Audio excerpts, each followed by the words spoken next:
If you will give me 3 minutes and 13 seconds, I will give you a 2-day challenge guaranteed to grow your faith.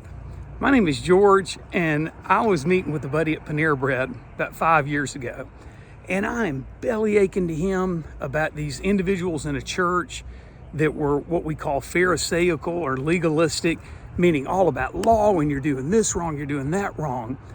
And I'm getting animated as I'm telling him, I said, I just don't know why they can't learn to extend grace to others. Somebody said, now, wait a minute, let me get this straight. You're really angry at people who are legalists for not extending grace to others, but are you extending any grace to them? It's like, oh, okay, all right. Let me just cool down just a little bit. Here's what Colossians 3:13 says, hence the 3 minutes and 13 seconds. It says, make allowance for each other's faults and forgive anyone who offends you. Remember, the Lord forgave you, so you must forgive others. So where's my challenge? Over the next 2 days, I want you to write on your palm of your hand, EG, like that.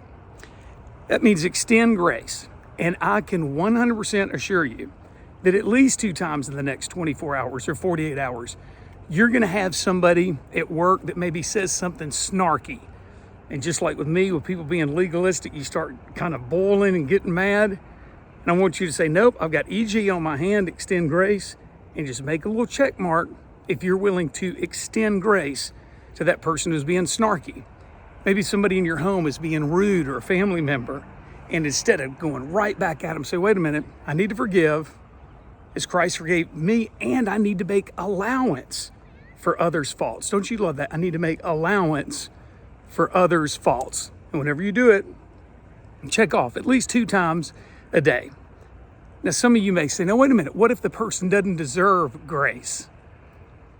That's a really interesting statement, because grace is defined as undeserved merit. You get to make a choice every day, whether you're going to get angry at somebody or if you are going to extend grace. We are never more like Jesus than we extend grace to somebody who doesn't deserve it. We're never more like Jesus than when we extend grace to someone who doesn't deserve it. Okay, I kept my word with the timer, 3 minutes, 13 seconds. If you promised to take this challenge, my question is, will you keep your promise? And if not, I'll make a little check where I'll extend grace to you. Jesus said, for those who have ears to hear, let them hear. Amen.